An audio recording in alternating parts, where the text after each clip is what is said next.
they asked us to talk about why we know each other, so maybe we'll do that first. Why do we know each other? I think I first met you in 2005 when I moved to Chicago to teach at the School of the Art Institute of Chicago, and you were running Threewalls at the time. I can't remember if you were teaching at all in the fiber department, but you were definitely someone about Chicago, and I think I, met you in a number of different occasions, sort of through different art or school-related events. And actually, I was thinking about that. I mean, it's 2022 now, so we've known each other for 17 years. Yeah, probably. Yeah. And the first thing, I think I got to know you quite a bit better because at some iteration of Expo Chicago, before it was called Expo, we did a project together with Threewalls when you and John Brummett were collaborating on your weaving work that used sound. Yes. Yeah. That's correct. Yeah. So it's funny that my bio just said that I'm interested in new and historic sound practices. I didn't do that just because of this talk, but everything came together in your work at that time. Yep. Just to tell an anecdotal story about that show, we were, Threewalls is a nonprofit space, and we were given an area in the nonprofit area of the fair, and Christy had been collaborating with this sound artist, John Brummett, and they made this kind of interactive piece where when you kind of touched areas of the weaving, that it made this kind of bassy sound noise, and we really... There was a fog machine, too. There was a fog machine. We really disturbed some people, I think, over that weekend. Yes. We made a commotion. Yes, we made a very, a loud and smoky commotion, but I think it was a lot of fun, too. It was a lot of fun. People really enjoyed sort of seeing this strange interactive piece in the middle of an art fair, which is typically a much more sterile environment than that. Yeah. Should have dug out an old picture of that and just put it behind us. I actually thought of that. So we kind of decided after getting together a couple weeks ago when I visited LA that we really wanted to truly have a conversation tonight. This isn't a slide lecture, and it's not a catalog essay. We like talking to each other about things. We like talking to each other about art and about things related to fiber and painting and, life. Life in general. Life in general. And we'd sort of treat that talk this way and really have a kind of comfortable conversation. So perhaps like you're out with us for the evening, having a cocktail and hearing us chat about Christy's practice. So that's the kind of journey we're taking you on. I'm just giving you the outline before we dig into it. And I'm going to just go ahead and talk, first of all, about my experience of seeing Christy's show. After we saw each other in LA, I came back and made sure that I saw the exhibition before this week, of course, which is very different than looking at a checklist or a catalog. And even though I've known Christy's work for a long time, I think like a lot of people, you can be a big fan of an artist's practice and you only see it in tiny little pieces. You see a couple pieces in a group show, or you see it maybe in an art fair, or you see their solo exhibition at a gallery, but it's the work that they've just kind of made at that moment. And in some ways, it's really rare to get to see it's not a retrospective, but this kind of really nice little slice of someone's practice that reaches across at least 15 years, I think, maybe only 10. I think the oldest work in the show is 2016, so... That seems so long ago right now. It does, yeah. That was just totally pandemic brain. 2016 is in fact only 6 years ago. Feels like a decade ago. It's kind of like 15. Yeah. But it was such I found it to be such an extraordinary experience as an exhibition. Of course, I'm assuming everyone here has seen it. And I think one of the reasons I found it so extraordinary is this is going to sound like a pun given what we're about to talk about, but it illuminated something for me about your work, having the opportunity to see all of it together and see where certain kinds of decisions that you're making overlap over different bodies of work, what kinds of themes are kind of carried through from piece to piece. And the thing that was really resonating with me when I was in the gallery, which I asked you if you were up to talking about, was how much light there was in the work. And that's why we chose this piece, Window, to start us off with. But for a practice, weaving, something that we think of as pretty opaque, that the work is infused with so much light, either as a subject matter or as a kind of like conceit, I guess, like a kind of something you're sort of almost wrestling with in the object. And I have some more things to say about other, play on the word light, but I thought I would kind of start us off there, talking about how a discipline like weaving, which is very absorptive, not really reflective, and absorbs light, absorbs color, absorbs liquid, absorbs body fluids, all the things that cloth can absorb, how you might be working with ideas of light or reflection in your practice. Well, I think it's an interesting thing to think about because of the nature of how weaving is constructed, which is sort of inherently different than any other form of picture making or image making. So for anybody in the audience who doesn't know about the sort of kind of basic technical aspects of weaving, there's always two systems of thread involved in making a piece of cloth. And there's the warp yarns, which are on the loom, and then there's the weft yarns, which you weave back and forth with. And when those two things combine, you go from transforming string into cloth. But so what ends up happening is that there's sort of a simultaneous building of image and structure. And so in thinking about light, it's all based on the relationship between those two elements that kind of creates, and I guess, to your point, there are many different ways that we could talk about light and how that kind of works in the piece. But when I think about sort of light in terms of like saturation or kind of the density of color, it has a lot to do with how much each of those two independent materials are coming to the surface.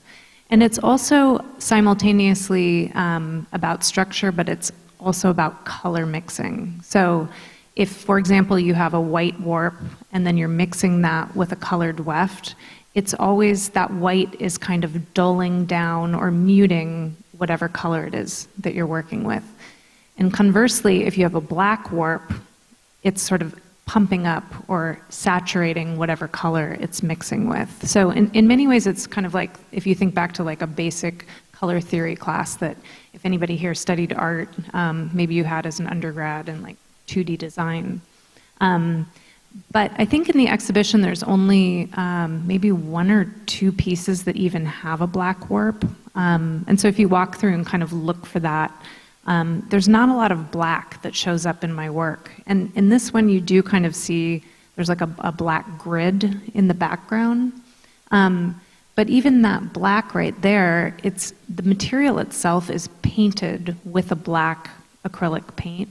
And so it's painted on top of a white paper. And so it's never truly that kind of like fully saturated black. And so for me, I'm constantly thinking about the way the colors are mixing and how things kind of become like muted or softened by the combination of the two different systems of threads that are in the weavings.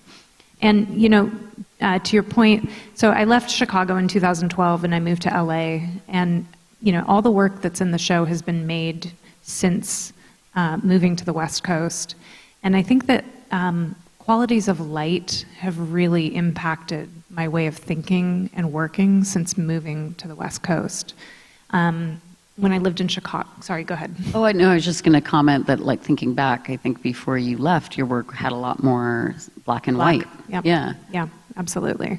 And I think at that point in time, I was working with a lot more black and white, partly for kind of conceptual reasons, as a way to kind of speak to a notion of a binary, the sort of like either or kind of conundrum. And so some of that is sort of, it's still present in the work, but it's not foregrounded anymore, if that makes sense. Yeah.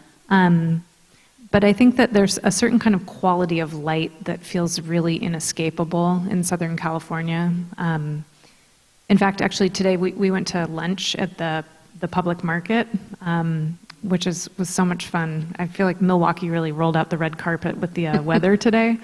So we sat outside, and my sister's mother-in-law is here from Miami, and we were both just talking about how when you're in a city farther north, there's a certain kind of quality of light that's really so different from living in Miami or LA, and that like in Milwaukee or Chicago or Seattle, where I'm from, when the sun is out, it feels really nice to be like sitting in the sun. But in Los Angeles, even if it's a chilly day, if the sun is out, it feels really harsh. Like I always want to be in the shade. I always want to have my sunglasses on. And I think it has something to do with maybe like if the sun is right overhead, but that those qualities of light feel very, very present for me when I'm thinking about just existing really in different urban spaces in particular. I think that's I had sort of emailed this to you, thinking about painters who've really been historically really interested in how one depicts light with paint, through paint, very classically sort of impressionist painting and Monet's exercises in that way.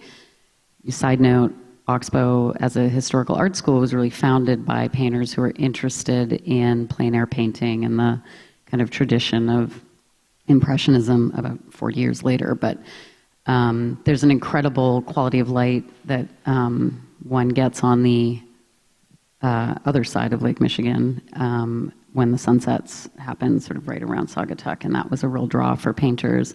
So I think I'm living around that, and so it really struck me when I was looking at the work how much I really felt, I think, that kind of Los Angeles light quality, or that I could feel that in the work without having ever lived in LA, but having spent enough time there that it really felt like I could kind of identify that.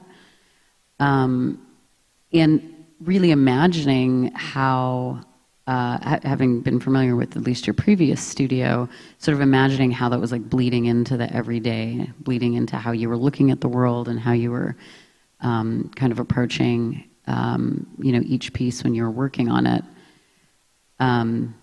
I also think that the video that they made to go with your exhibition also really captures that, because the kind of light in the video is so kind of magical and streaming into the studio. Yeah, absolutely. So I think a number of the people here this evening actually came to my studio in February 2020, sort of like 2 weeks before. Yes. Oh, wow. Nice to see you all again. Sort of in that moment when we were all like hearing coronavirus. Should we be worried about? I mean, it's such a funny month to think back on. So just before I moved into the studio that some of you visited, the studio that Shannon is referring to was this sort of metal Quonset hut that I had in my backyard at my house, and it's we had a fairly large, a quarter acre of land, which is pretty unusual right in Los Angeles, in this teeny tiny little house, and then like a little cluster of studios in the backyard. And the entire yard was completely landscaped with native plants. And so it's this kind of like magical little spot that was like, here we are right in the middle of the city and completely surrounded by nature. And I think that having moved to the studio that many of you visited me in, that's in a much more sort of urban environment. And so Sam, who directed and shot that video, really wanted to kind of acknowledge some of those qualities of Los Angeles, which is really, I think, what makes it such a unique place to live too, is that it is really urban, and in many ways it's kind of dirty, but it's also like this huge sprawling metropolis that's wedged between the Pacific Ocean, and then the desert on the other side. And so sort of those qualities of, both water and then drought-tolerant plants and certain qualities of sunlight kind of coming through the clouds, those were all things that he really wanted to capture in that video. And I think he managed to do that in a really beautiful way. Yeah, it was a really interesting, it really felt like there was some quality to that film that I feel like you get in a Weaving Like Untitled Window, with this same sort of sense of some sort of color bleeding in a little bit. Mm-hmm. I'm going to just pop us forward to plots reflection. Reflected, but reflected, yes, close. Plots reflected, untitled, yes. Plots reflected.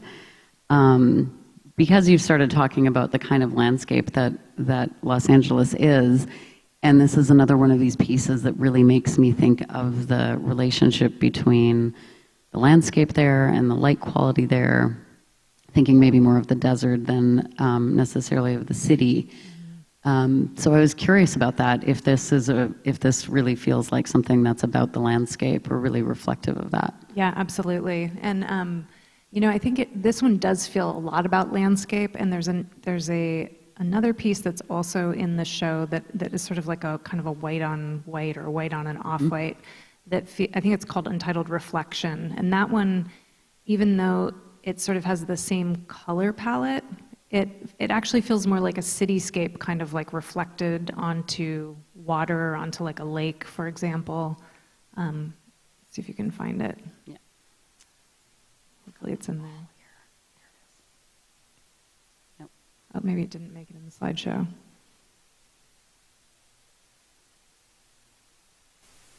Oh, I thought it did. Okay, maybe it's not here. Well, you'll have to go up to the gallery and find it. So it's got some kind of pink canvas edges. But anyway, yeah, I think that a lot of times, I don't know, I think when I make things that are really colorful, I sometimes need a pause, or it's almost like a resting place. So I find that I end up kind of coming back to making these sort of tone-on-tone pieces very often, because I just need, if I've made something that's either really colorful or has a lot of movement in it, or it's really dimensional, I sometimes just need to vacillate between extremes, if that makes sense at all. And so, yeah, I think this one does feel very sort of reminiscent of the desert in terms of the color palette. And if you click on the detail of this one, it's really dimensional. And if you see this one in person up in the gallery, these sort of, I call them waffle weaves, which are sort of related to, if you remember the old thermal long underwear you might have had as a child, it's sort of that same kind of structure, but taken and then exploded. And so for me, I really like that there's a certain familiarity to this kind of structure that I use it over and over again in a lot of works. And sometimes if you look throughout the gallery, you'll find that there's little moments of it where it might be just sort of a small, either rectangular or circular area where that kind of dimensional surface kind of shows up in the work. I want to just take this opportunity to ask also about the slightly reflective coppery material that you are using in this. Is this the paper that you sometimes paint that you got from Leah Cook? Yes, it is. Okay. So this material, and actually this one, this is not painted though, it's spray painted. It's spray painted. And so okay. what I found, there's a couple works up in the show that are, this one sort of has a coppery color, some of them have a gold or a silver, but to get that really highly reflective kind of quality of light, the only way that I can get that is through spray painting it. And I've tried with different sorts of metallic paints, and it's always just a little too dull, and I can't quite get that sort of really opaque reflective quality without anything other than spray paint. Oh, interesting. So, yeah. It was interesting to, I'm sure all of you enjoy eavesdropping on other people at the museum when you're, I'm sure Margaret does especially. I was really enjoying eavesdropping on people as they came through the show, and somehow it still seems like, weaving still feels unfamiliar to a lot of people when they're in the museum. And there was so much fascination about the paper, the pieces that had the paper yarn woven into it, and that color quality. That was a real kind of draw for a lot of people to, and of course, as you well know, people still don't really understand what's going on in the weaving. So this was a place that they could really kind of hold on to. Oh, this is silver. You know, how was that made? Yeah. And it was interesting. I mean, they had more complex thoughts than just that, but that felt like a real entryway. Yeah. Where there were points of reflection, which, you know, there's that play on words, but in some sense, it felt to me like it did sort of stop people and like engage them in a moment of reflection on the work and kind of thought about that. They started on process and then seemed to move them along into some other kind of inquiry or interest in what was happening. Yeah. Well, and I think a lot of times when I do use the really reflective paper material, it's often used in like really large swaths of it so that it does function as a reflective surface. And I think that you're absolutely right. When it comes to weaving, there is a lot of curiosity about how it's made because, you know, of course we're all from, I think it's the other one that has the silver in it. We're all familiar with cloth, of course, like where everybody sitting in here is wearing cloth on their body. But I think for the most part, we don't tend to think very much about where it came from or how it was made. It's just sort of a given that it exists at this point in time anyway. But it really would have only been a couple generations ago when every bit of cloth in your closet or in your home would have been made by hand. And so in a very kind of short period of time, we as a country have really become very divorced from that process of how cloth is made. Mm-hmm. And so I think that people are definitely curious about it, partly because it's completely familiar, but also because it's this thing that feels sort of like old-fashioned somehow. Right. But I think we all kind of have like a very vague and general sense of how things are made. And so with some of the works, I think when they're really more tightly woven, it's harder to understand that they're all made by hand. Yeah. Or it's harder to make sense of, you know, what is this thing that I'm looking at? Right. But I do think that with some of these ones, like this one in particular, where there's the really thick kind of chunkier yarns, particularly woven in the background, and this one gets, when you see it in person, it's very, very dimensional. Yeah.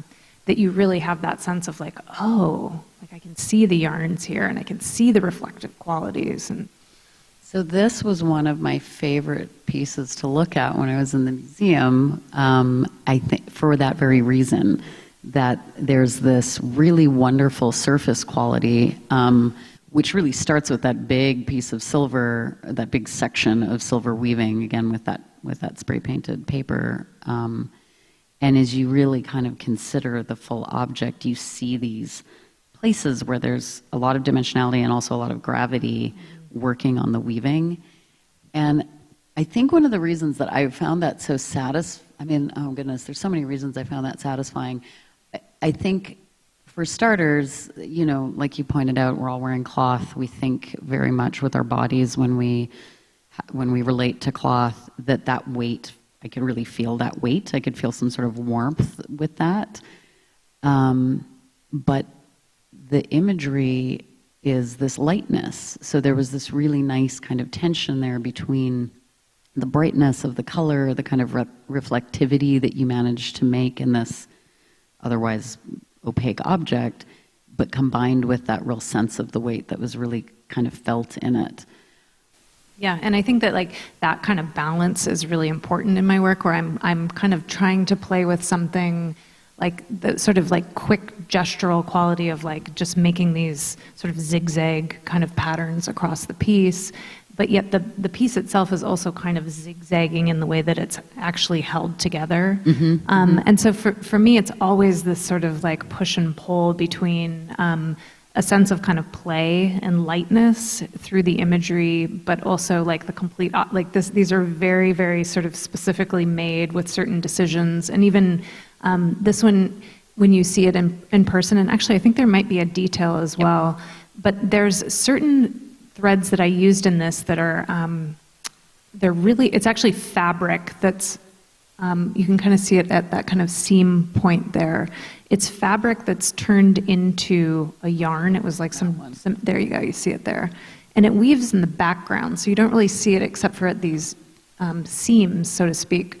But some of those fabrics are knit fabrics with a stretch to it, and so what ends up happening is that the warp itself kind of contracts, and then when I sew it all together, I'm sort of like forcing it back out into a rectangular shape.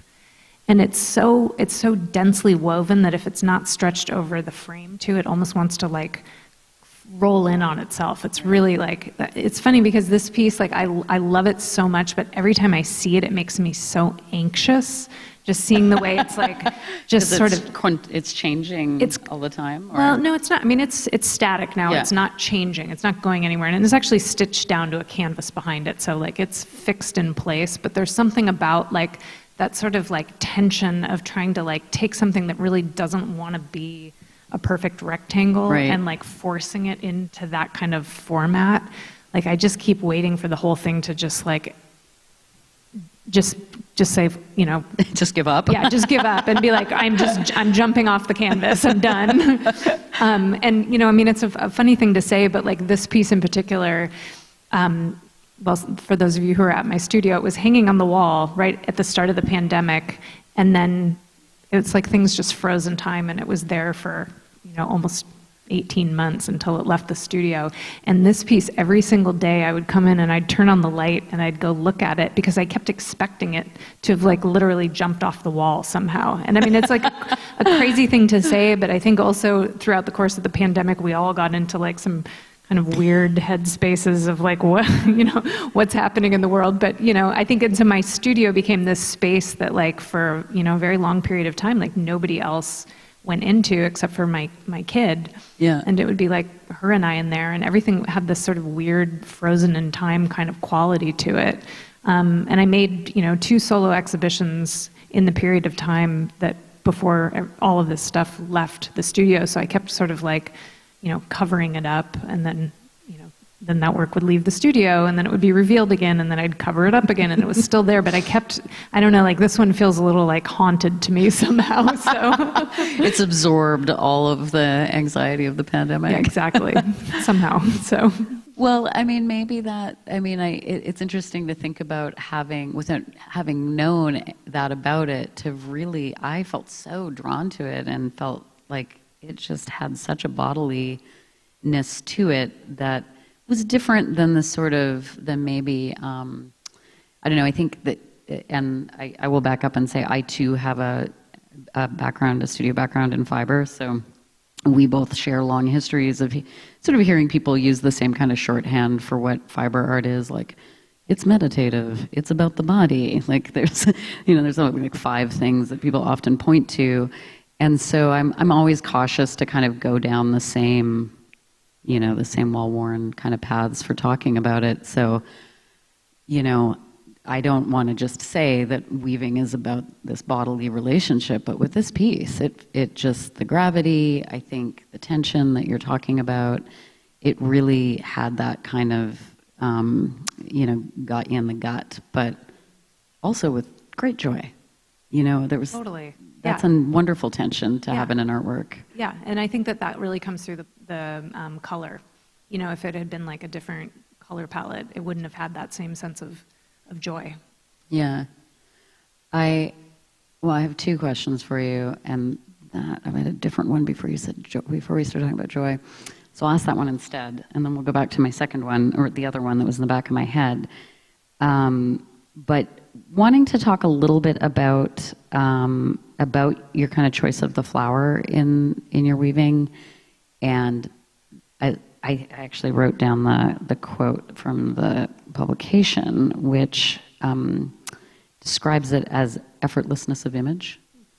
I don't know if it was yours or Sue Wu's words in there that put it quite that way. Let me bring up a floral. So, about when did you start working with the flower shape? Well, sometime since 2016. Sometime in the last 15 years. Exactly. I don't remember exactly, but I think one of the reasons why I started kind of exploring this floral motif is that, in looking at the way a flower can be depicted, either through drawing or painting or photography, or even in textile designs, whether it's through like a functional piece of cloth or a piece of art, there are a million different ways that you can make a very simple gesture and it can communicate as a floral. And to me, that there's something really kind of spectacular in the simplicity of that gesture. And I think in the same way that we're in the last piece that we were just talking about, like that there's like kind of a quickness to the way I like to sometimes make compositions, that there's also that same feeling that I have about like really quickly kind of doodling or drawing a flower motif. Yeah. And that it can be as simple as that, or it can be, a lot more complex as well. And, sort of riffing off of the last piece we were talking about as well, too, in the sense of play, I think a lot of what I do is working, I work with a lot of finite materials. So I sometimes will have a lot of... Great, that was my other question. Oh, did I? I'm sorry. No, this is great. Okay. Now they're coming together and you didn't even know. Perfect. Okay. So I work with a lot of materials that are either surplus or dead stock materials. So things particularly that like maybe a textile design or a clothing manufacturer might have like a couple cones of something left over, or I might find something that somebody was going to throw away or they didn't need anymore. And so I really love to be able to kind of divert things from the waste stream and repurpose them into different pieces. So sometimes that means that I run out of a material and I might have just sort of struck gold with like, oh, I love this particular effect.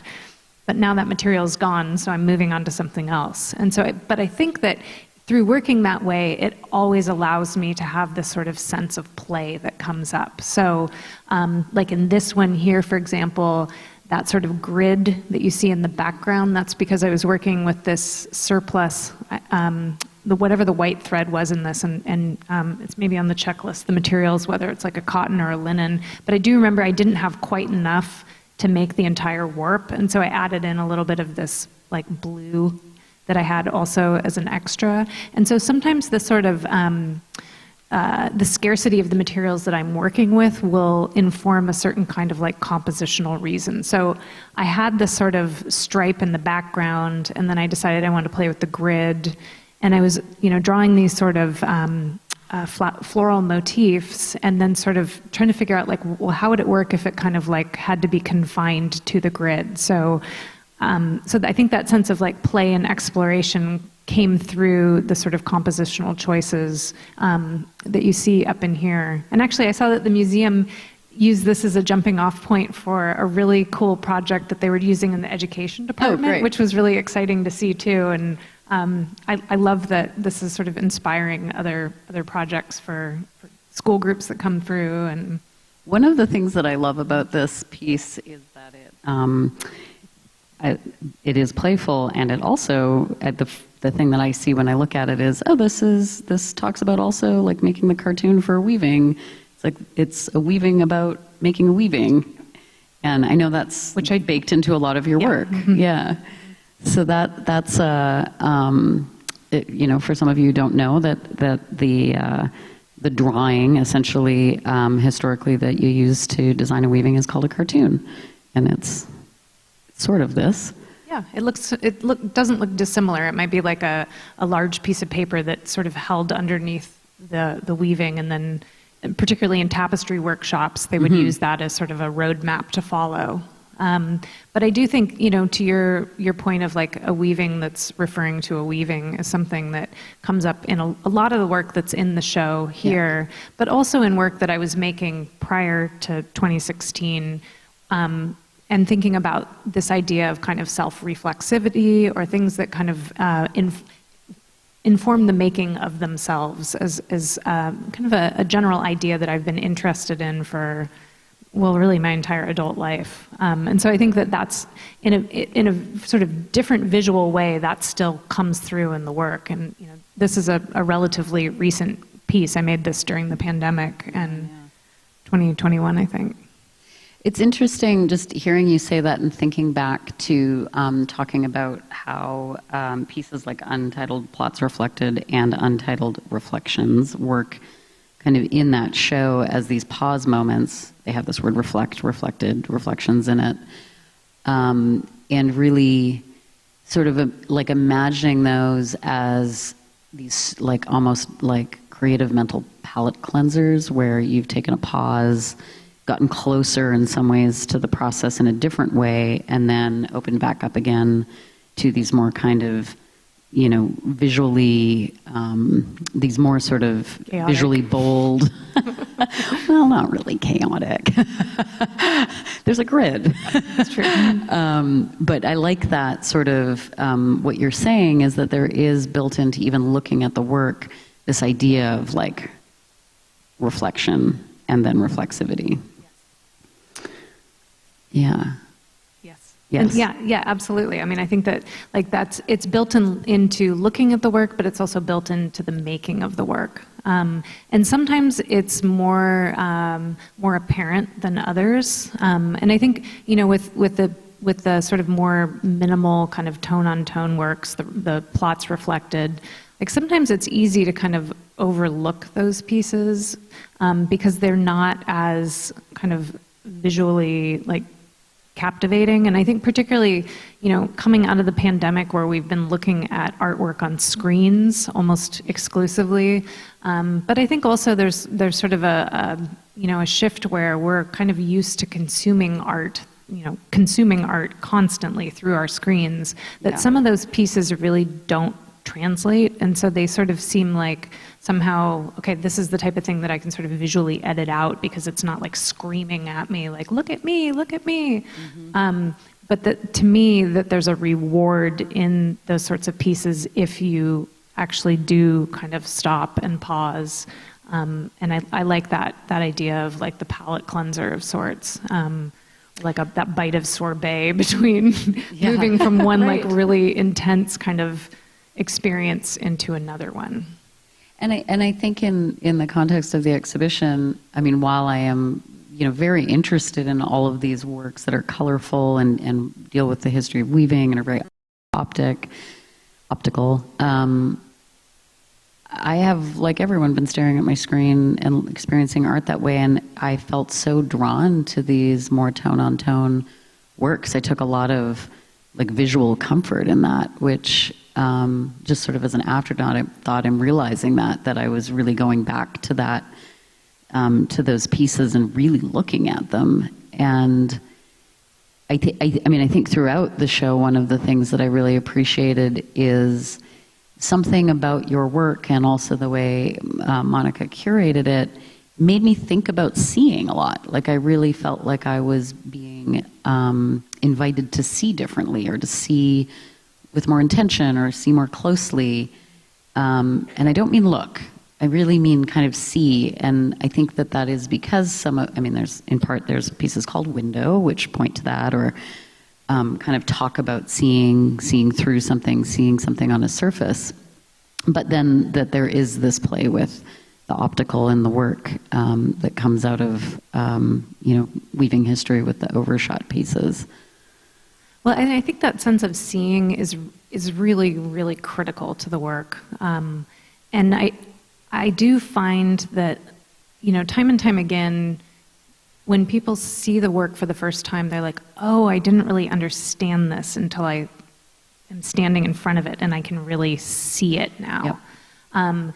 And I think that sense of seeing is connected to almost a haptic experience, that it's not just, and maybe like looking feels more surface, right? But that sense of seeing something, it's like you're really understanding what you're looking at in a way that like you really have to kind of like experience in a physical sort of way.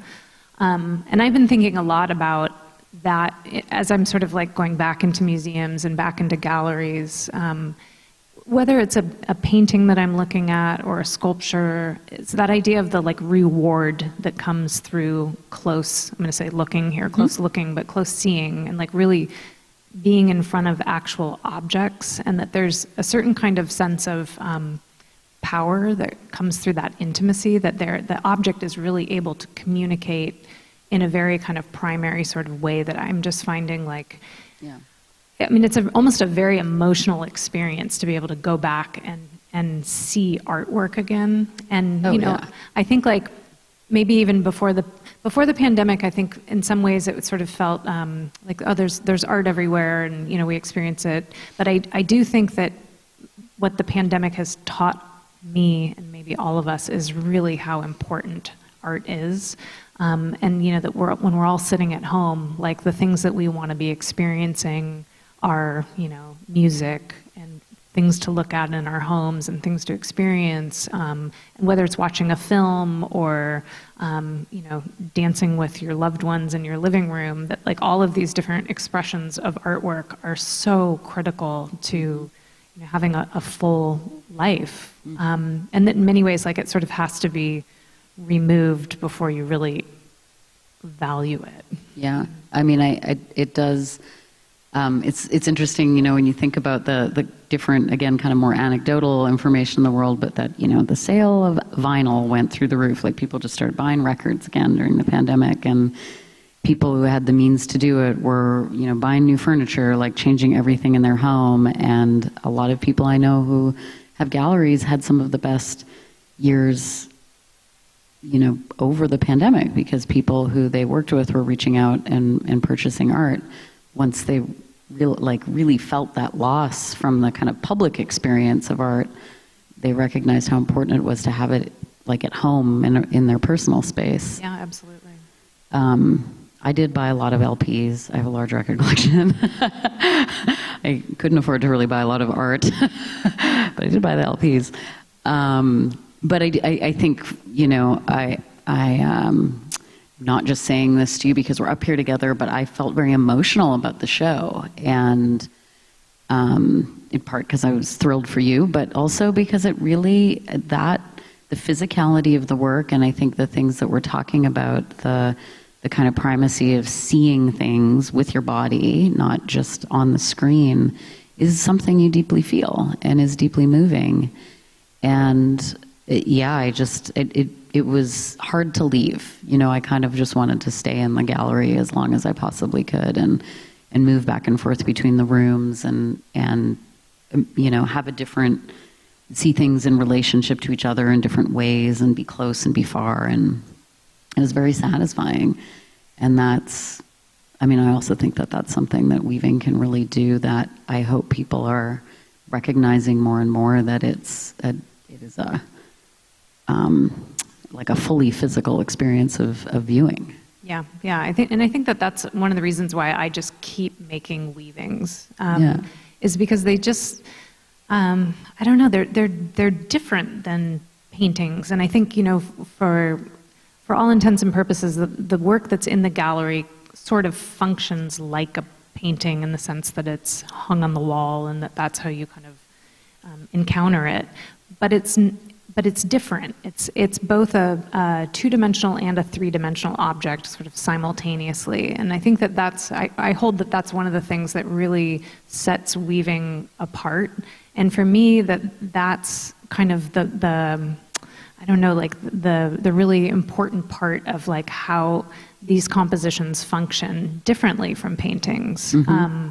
And, I think that it can be, there's certain adjacencies to painting that will always be there, but there's also adjacencies to sort of functional textiles and those histories as well.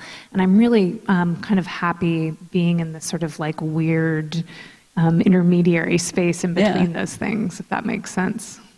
Well, let's pick a very painterly one out and bring it up. Should we go back to Wyo? Is that a good? All right, let's do that while we're discussing that part of the practice. Well, I think many of these are painterly, so I guess we'll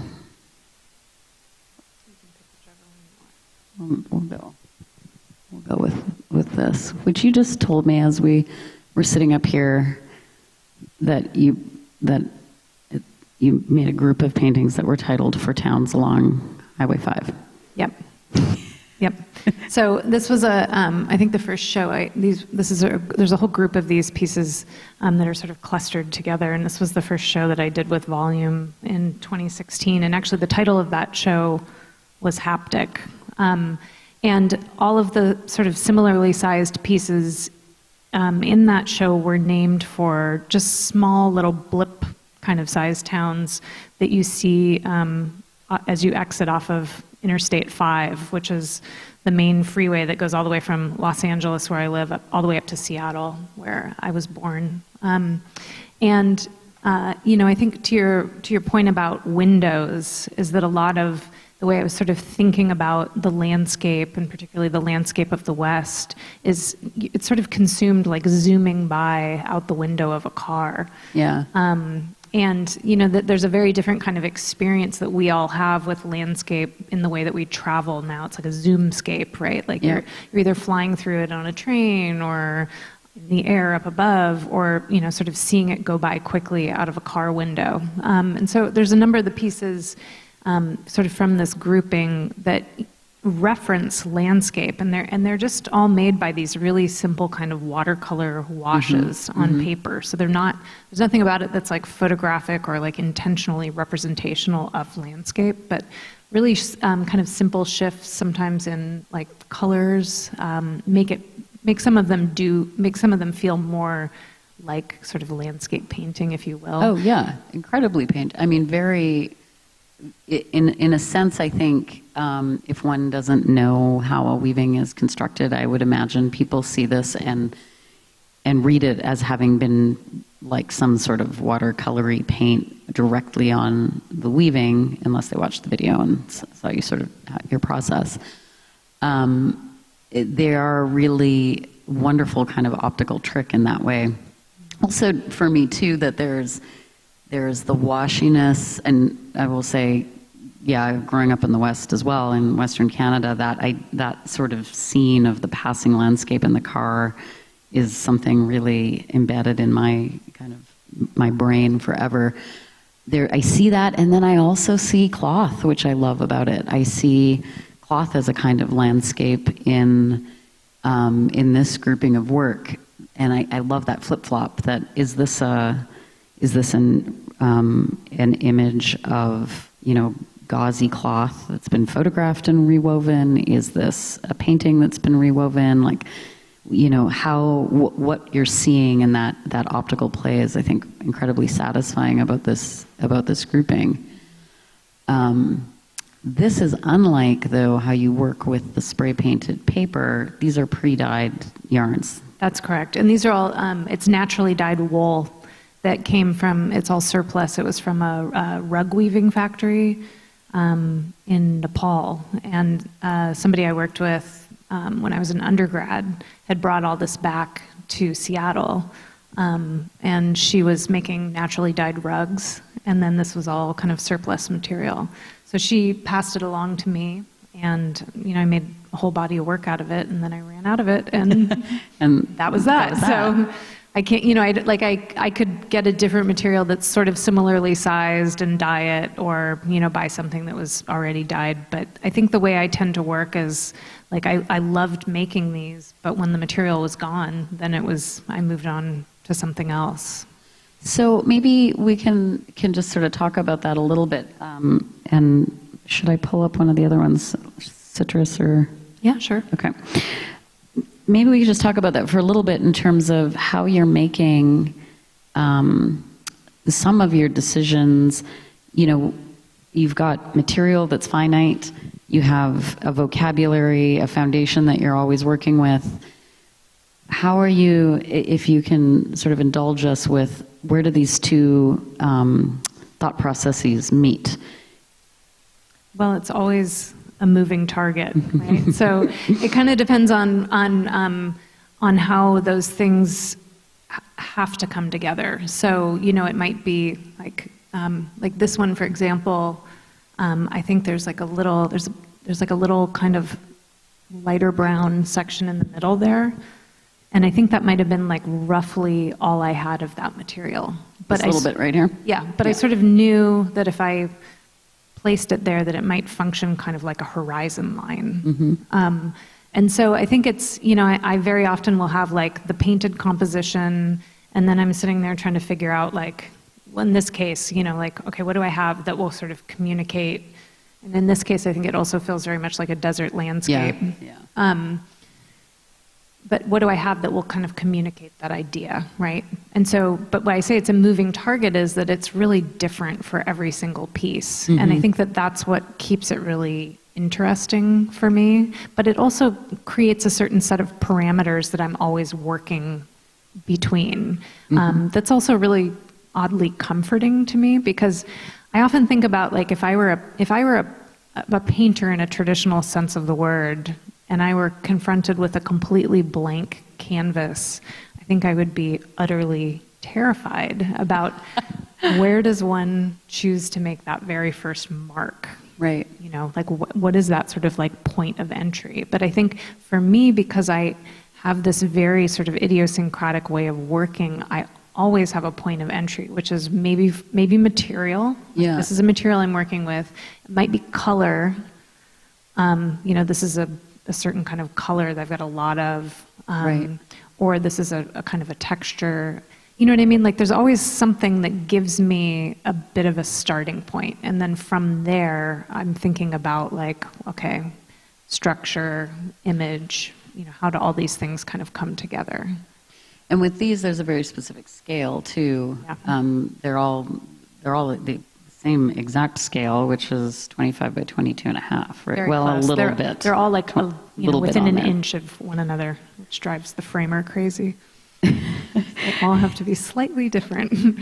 I love, in particular, that scale for being, that sort of portrait painting scale. So it's really like being in headspace. Yes. And that's a really wonderful feeling for a color field, more or less. You know, that it sort of fits in this really wonderful kind of psychological mental space when you're looking at them. Yeah, and it also feels kind of like the car window space. Yeah, yeah. About that too. With like Wyo, which was the one that we just looked at, you only used the brown yarn in that particular weaving. You didn't choose to put any of this other variation in color in. And did that kind of work out as a more intuitive decision in the making, or So that one actually, there's two different colors in it, and it's sort of like a brownish purple. And I knew that I had like kind of even amounts of both of them, and so that's why that's sort of like that gridded kind of overlay on it, is that there's a divide between one and the other. I wasn't seeing. Yes, you weren't seeing it. But if you go look at it in the gallery, you'll notice it was very subtle. Yeah. But there is a slight kind of shift in between them. So, yeah. Okay, I'm going to ask you one more question so that other folks can ask you a question. We made it to an hour, and I still want to circle back to just have this opportunity. People may have read the essays, of course, but I did ask you about that paper yarn, and I think that's just such a kind of a wonderful, important thing to me about your practice, is this relationship with Leah Cook. As a mentor and a weaver and a fantastic artist who needs a great big museum show, and that yarn that you've been sort of taking with you and has found its way into so many different pieces. Yeah, so Leah Cook was my mentor in grad school at CCAC, which was CCA by the time I graduated. And right before I left to move to Chicago, she gave me this big roll of paper yarn, and she said, I think I bought this in Japan sometime in either the 80s or 90s, I don't remember. I tried it, I don't like it, here, you take it. And I looked at it and thought, what am I gonna do with this? But okay. So I moved with it to Chicago. I moved, studios probably 4 or 5 times over 8 years, and then moved to LA. And eventually one day in the studio, actually I think the first piece I made with it is Untitled Reflection, which is up in the show. The one that's not in here. The one that's not in here, yes. Yeah. But I ended up making that piece with it, and I was like, this material is spectacular, and it's paper, so it's sort of like the consistency of like a tissue paper if you kind of like folded it in on itself maybe 4 times. It's actually on its own it's just white on the roll. It's highly reflective, and I don't know if there's some kind of like sizing on it, but the material itself is very, I don't know, it's really lovely. And so I used it for, I made a couple pieces that were sort of just the solid white works that we've talked a bit about. And then I decided, I really wish that I had this in other colors. And so I think approaching it as somebody with a background in fiber might do, I first tried to dye it. And I realized that as soon as you get paper wet, it falls apart, it dissolves. So I was like, well, this is not going to work. So the next thing I did was basically paint it. And it's been really fun experimenting with different media because, for example, I started with watercolor first, and the way some of the pieces absorb watercolor is so different than like a liquid acrylic or a gouache or the spray paint. And so, I mean, it's really, it just keeps me kind of engaged with it. So as a material, it's just kind of like a gold mine for me. So I used up that roll that she gave me. Oh, that was my next question. Yeah. I used up that roll, and then I think she gave me, she came to the studio in LA. She lives in Berkeley. She came to the studio in LA and brought me like 2 or 3 more rolls or something. And I went through that. And then I finally just called her and I said, hey, Leah, what else do you have in your studio? And could I buy it from you? And she said, sure. And so I actually drove up there, I think, like the week before the pandemic, before everything shut down. Oh, wow. Like at that stage where there was no Purell on any shelf or toilet paper anywhere. It was like that stage of the pandemic. And I drove up there and, I think filled up my entire car with material. Wow. And brought it home because she has this amazing kind of warehouse in Berkeley that's like studio, but it's also half like a museum. Like she has all of this old textile equipment, and she's just collected materials from all around the world. And I don't want to say it's like a hoarding situation, but it's like it's packed with like stuff. And I remember her telling me a story once that she'd read in the New York Times that there was some textile mill closing either in Pennsylvania or Maine. I can't remember which. And she said, I read online that they were just closing it and nobody wanted the looms, so they were going to the dump. And she said, so I drove to Pennsylvania. No, she called them up and said, I will take them. And the guy was so thrilled that somebody wanted them that he loaded them up into his pickup truck and amazing. drove them to Berkeley. Wow. And it wasn't the looms. What she got was the Jacquard card punching machines and the card lacing machines, which are these sort of very fantastic, antiquated pieces of technology. And she doesn't use them in her studio, but she just didn't want them to be thrown out. And she had the space for it. So, her studio is just like full of treasures. And, you'll sort of walk through there with, and she's like, oh, I got this, I picked that up in south of France in 1983. And I picked it's just like it's great stories too. So yeah, I feel really lucky that I've kind of had that relationship with her as a person and as a mentor, but also like she's just been so generous with passing along materials, which have become so kind of critical to my practice. And I don't know what I'm going to do when I run out of it. So yeah, I mean that element, this idea that there's this fragment of an important mentor in so much of the work is just such a beautiful thing. Yeah, and that's the element where a lot of the painterliness comes through. It's such a great. I think it's just such a great metaphor for the people we carry with us, the influences we carry with us into everything we do, and it's manifest in these various works. It's a really, no pun intended, but it's like this really kind of fantastic and thread that carries through the practice that is really meaningful. And I think especially in a discipline where mentorship is a big part of how people develop. Absolutely. Really strong skills. Because there's so much like oral tradition as well. Like a lot of the sort of techniques that I've learned came from Leah, and that came through, she did a Fulbright, I think in the late 60s or early 70s in Sweden. And so like a lot of her techniques came from Sweden, or also from studying with Ed Ross back at Berkeley. And so it really does get kind of like passed on. And it's fun for me now when I sort of come across what students that I had at the Art Institute of Chicago are doing, and I see like, oh, that's something that they learned in my beginning weaving class, and now they've kind of taken it and like made a whole body of work out of it, and that's really exciting and rewarding as well. That's a fantastic research project that somebody needs to just do the family tree of very particular kinds of decisions in fiber studios. Yeah. There'd be some key people on there, and it would be kind of an amazing graphic. Well, I will now turn this over to you folks in the audience. I'm sure that people have some questions for you, Christy. I have like 6 more things we could talk about, but here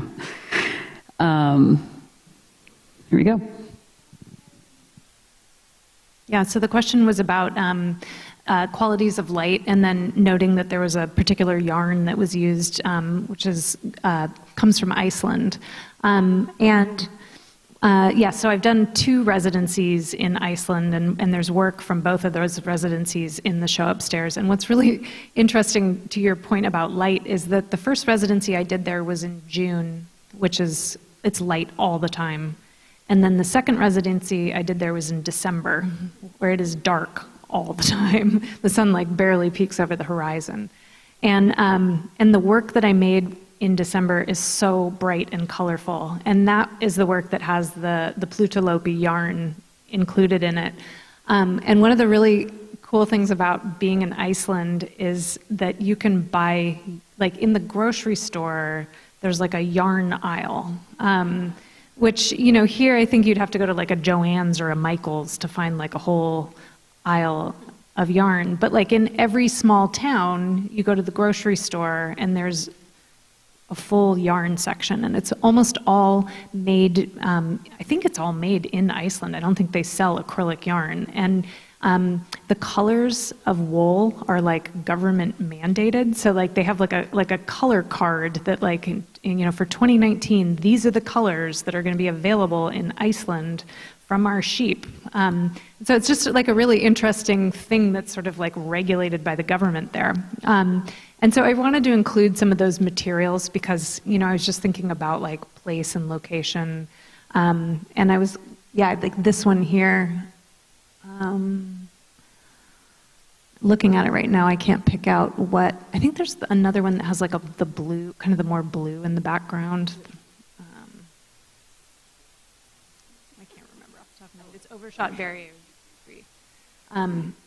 I think, the question about light though, like the light in Iceland is just spectacular. And I think I've never experienced anything like that sort of midnight sun or that sense of like the light of it never getting light. It was actually really rough. I had a really hard time being there in December, just with it never getting light. I found myself getting really down, but I loved being there in June. So everybody should go visit in June. Yes.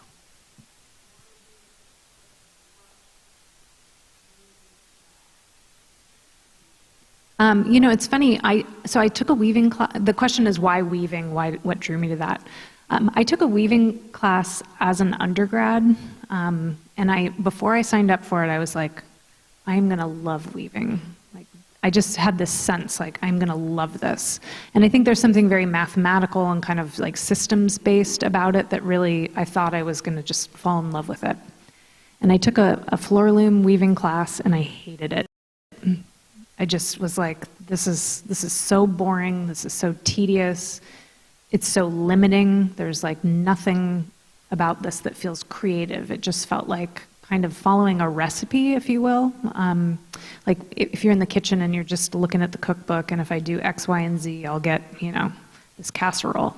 And so I kind of finished that class, and I thought, I'm never doing this again. And then I was invited by Lane Goldsmith, who was one of my undergraduate professors, to come to North Carolina to learn this jacquard software. And I think she literally just needed another warm body to like fill out the trip. I'd already graduated.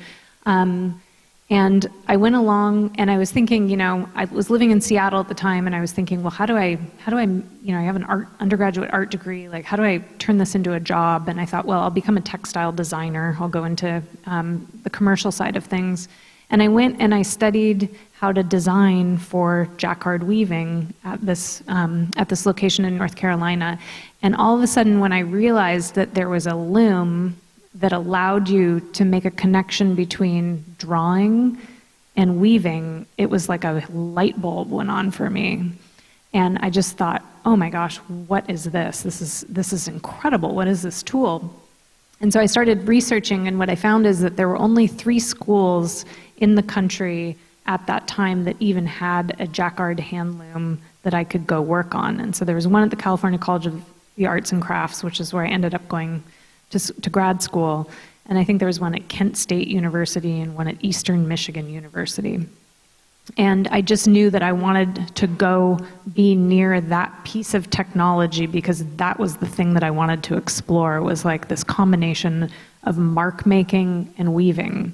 And I didn't really know what I wanted to do with it yet, but I just knew that that was the path that I wanted to head down. So, I think it was also, that was right around 2001 when I had that experience. And I think I was saying at the opening of this show, I started college in 1997, and that's when I got my first email address.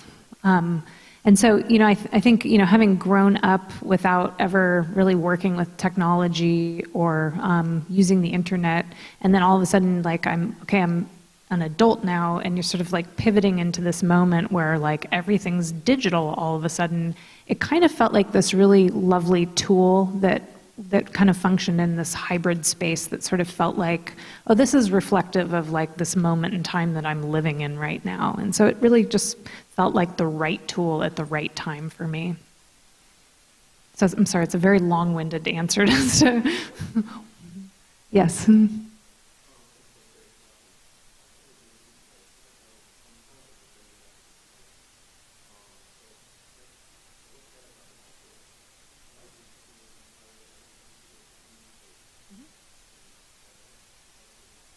Well, I agree with you, and that's why a lot of times I do leave things untitled, but then sometimes in parentheses, it's almost like a note to self, if that makes sense.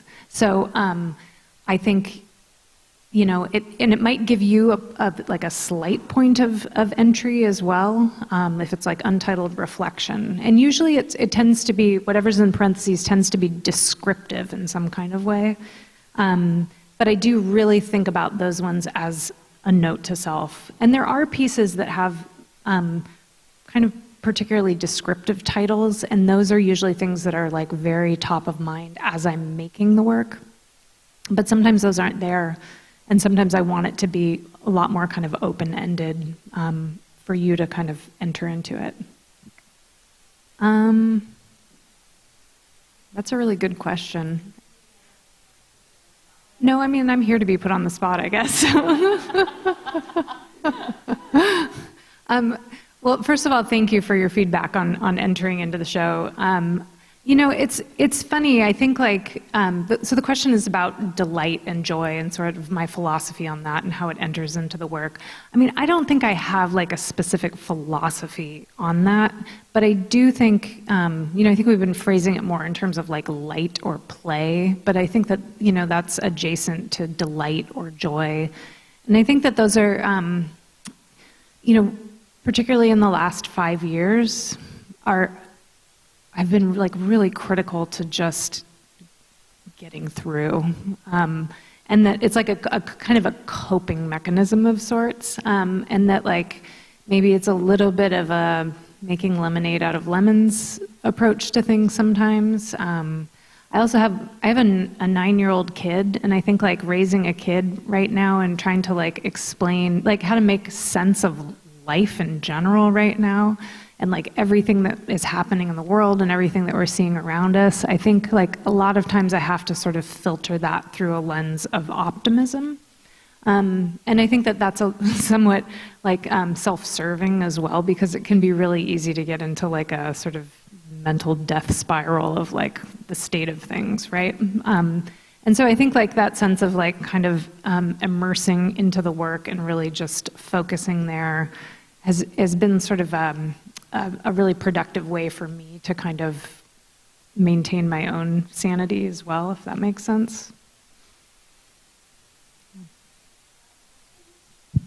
Yes. Yes, absolutely. One of the things that we talked about and touched on in the catalog, in fact, and I think Margaret was instrumental in relocating there's a beautiful Helen Frankenthaler painting that's hung just outside. Yeah, I think you can see the sort of influence here. There's a really beautiful Frankenthaler piece that's hung outside the gallery that I think is kind of something that I think about a lot, and that was actually one of the things that we didn't ever get around to talking about. So thank you for your question. But I think that there are a lot of different artists that really I'm inspired by and informed by. But I think Frankenthaler in particular, there was a lot of the way she was approaching making marks, and that sense of kind of experimentation. And so she had an approach that she kind of would refer to as soak stain, where she would sometimes pour the paint directly onto the canvas, and that it was, instead of kind of sitting on top of a primed surface, it would literally absorb into the kind of body of the canvas itself. And I think that kind of marriage of the way she was creating images with a level of intention, but also a level of happenstance, and the way it was both the blending of the media and the substrate, so the sort of support and the surface simultaneously, to me is like, it's like really kind of alchemical in this very sort of magical way. And so I think that like that's an artist that I would maybe cite as somebody who I think really has a beautiful approach to mark making, and that I sort of think about as sort of like an inspiration when I'm thinking about some of the different ways that I'm also creating marks.